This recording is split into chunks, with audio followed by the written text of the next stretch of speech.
The virus also found presence in certain locations like in Cambodia, in Vietnam and Thailand, where people study this virus in flying foxes, or in general term is the genus of Pteropus species carrying endemically this virus in their body, and as in Cambodia and in Thailand, we documented that between 1 to 2% of these bats, flying foxes, carry this virus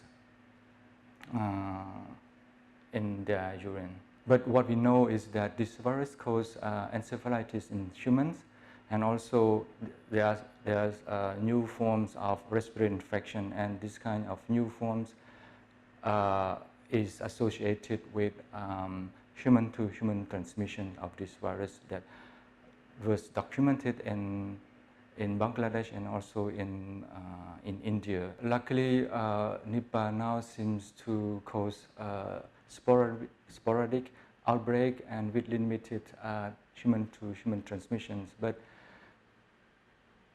if in the future this virus can transmit between humans very efficiently, like coronavirus, current SARS-CoV-2, it will be a much more disaster comparing to the current SARS-CoV-2.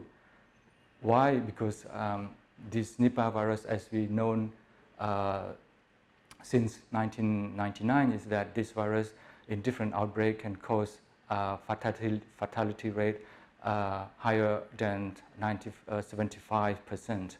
And imagine hundreds of million people infected with this virus, and with 75% of fatality rate, and you can imagine how huge impact will be. The factor that might help the outbreaks to occur is here. We have the virus that can infect humans. The virus is pathogenic, can cause disease, and also can kill the hamster in the animal model. The interface is present between humans and the bats, and also there is people behavior. They don't understand about the virus and the risk that the bats can transmit the virus to them. This virus can be among the top 5, to my opinion, is among the top 5 candidate of the next pandemic virus in the future. It takes only one chance that the virus pass to humans, and then the virus spread as wildfire to human populations, that we are not able to prevent and to control as quickly as possible as we want to.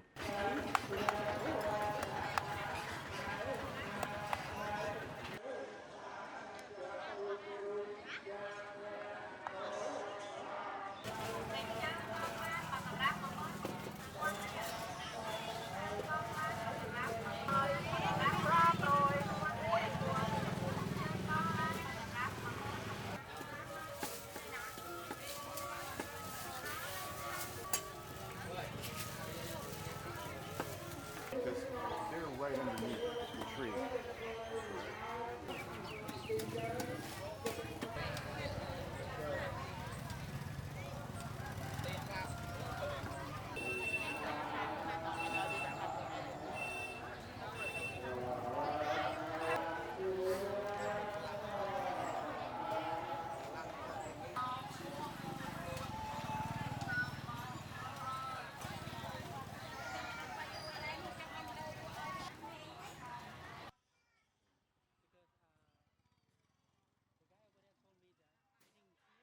Now, because Nipah is present in the saliva and the urine of bats, that is thought to be the route through which it passed from bats to pigs, and then the folks managing the actual pigs, the pig farmers, then it passed on to them through their contact with the pigs. The most recent and multi-year study that we have for Cambodia, that was published in the World Health Organization Bulletin, effectively concluded that, you know, it's very rare the likelihood of it happening is very rare for several reasons.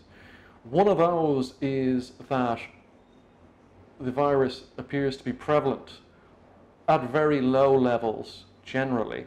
So only 28 out of nearly 4,000 samples tested positive by PCR for the virus.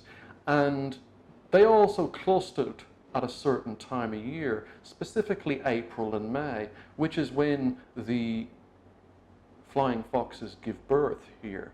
Bats have an unusual and, unprecedented ability to act as carriers for viruses or other pathogens which don't affect them. They've got a unique immunology, and that's why they allegedly, carry more viruses. But none of that's established. It's an idea, it's a hypothesis.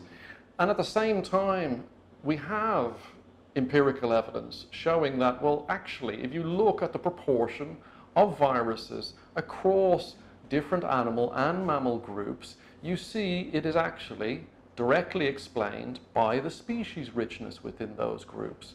So the orders of mammals that have more species have proportionally more viruses, So that doesn't invoke any special causal or special reservoir, explanations.